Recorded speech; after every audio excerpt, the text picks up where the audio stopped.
Historia de la filosofía, por Nicolás Abagnano, volumen 2, 61, parte cuarta.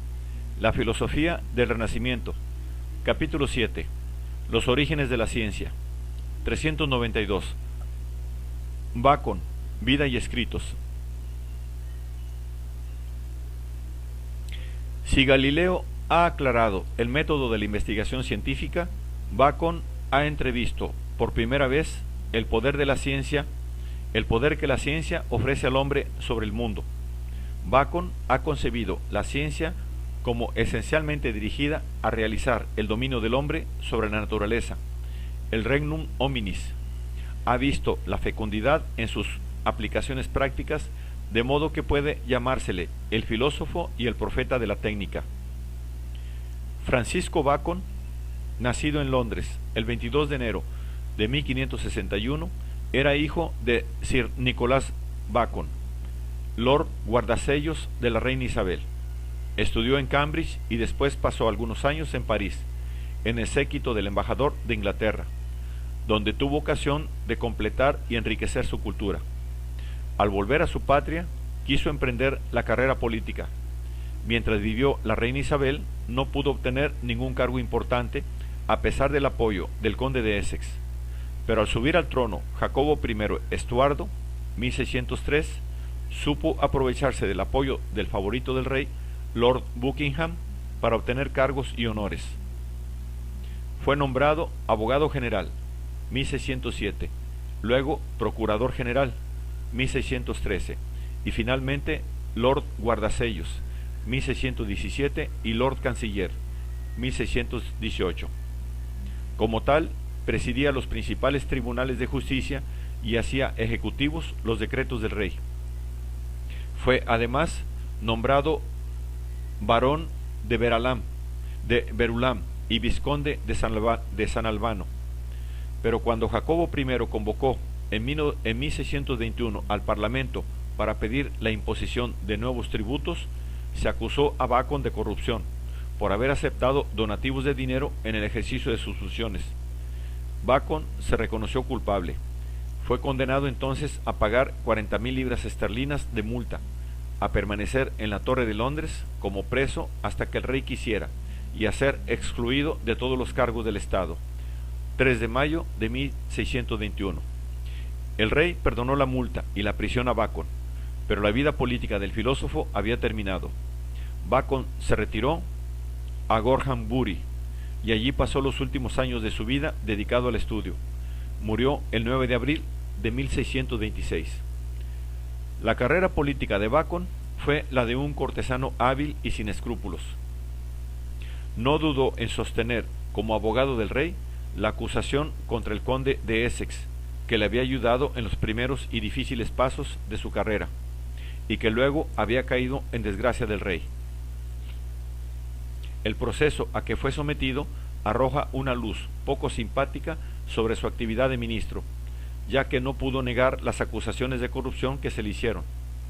Pero este hombre ambicioso y amante del dinero y de la fastuosidad tuvo una altísima idea del valor y utilidad de la ciencia a servicio del hombre. Todas sus obras tienden a exponer el plan de una investigación científica que, al emplear en todos los campos de la realidad el método experimental, haga de la misma realidad el reino del hombre. Quería hacer la ciencia activa y práctica en beneficio del hombre, y la concibió dirigida a la constitución de una técnica que debía dar al hombre el dominio de todas las partes del mundo natural. Cuando en la Nueva Atlántida quiso presentar la imagen de una ciudad ideal, recurriendo al pretexto ya empleado por Tomás Moro en la Utopía de la descripción de una isla desconocida, no se detuvo en rendir pleitesía a las formas de la vida social o política perfectas, sino que imaginó un paraíso de la técnica donde fueran realizados los inventos y hallazgos de todo el mundo. Y de hecho, en esta obra, que quedó sin terminar, la isla de la Nueva Atlántida se describe como un enorme laboratorio experimental, cuyos habitantes se esfuerzan por conocer todas las fuerzas ocultas de la naturaleza para extender los confines del imperio humano a todo lo posible.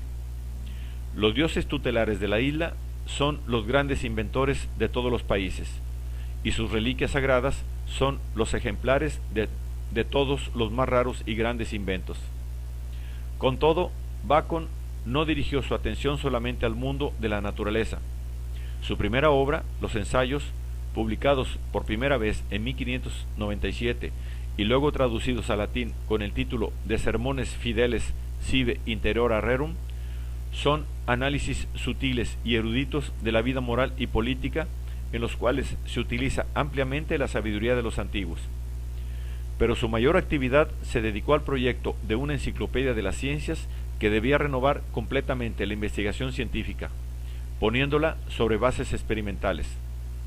El plan grandioso de esta enciclopedia se propone en la obra de Augmentis Scientiarum, publicada en 1623, y comprende las ciencias que se fundan en la memoria, esto es la historia, que se divide en natural y civil, las que se fundan en la fantasía, o sea la poesía, que se divide en narrativa, dramática y parabólica, que sirve para ilustrar una verdad, y las ciencias fundadas en la razón, entre las cuales figuran, por una parte, la filosofía primera o ciencia universal, y por otra, las ciencias particulares, que se refieren a Dios, a la naturaleza o al hombre. Bacon considera la filosofía primera como la ciencia universal y madre de las demás ciencias, cuyo objetivo consiste en recoger los axiomas que no son propios de las ciencias particulares, sino comunes a varias ciencias. Concepto este que debía permanecer típico de la interpretación de la tarea de la filosofía propia de toda orientación positivista, o sea, de toda orientación que haga coincidir con la ciencia a la totalidad del saber. La Instauratio Magna debía haber dado las directrices de todas las ciencias y por tanto había de comprender 6 partes. Primera, división de las ciencias. Segunda, nuevo órgano o indicios para la interpretación de la naturaleza. Tercera, fenómenos del universo o historia natural y experimental para construir la filosofía. Cuarta, escala del entendimiento.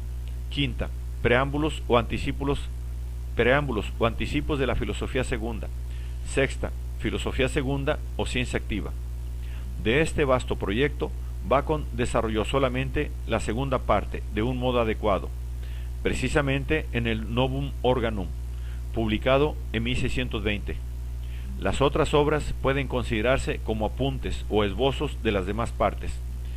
El progreso del saber, en inglés 1605, De Sapientia Veterum 1609, Historia Naturalis 1622, De Dignitate et Argumentis 1623.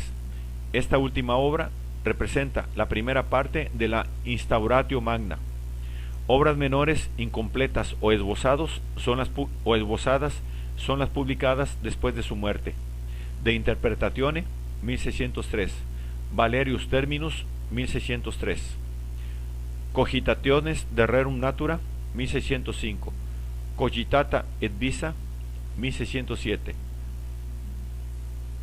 Descriptit Globi 1612, Tema Coeli 1612. En los últimos años compuso y publicó además una historia de Enrique VII.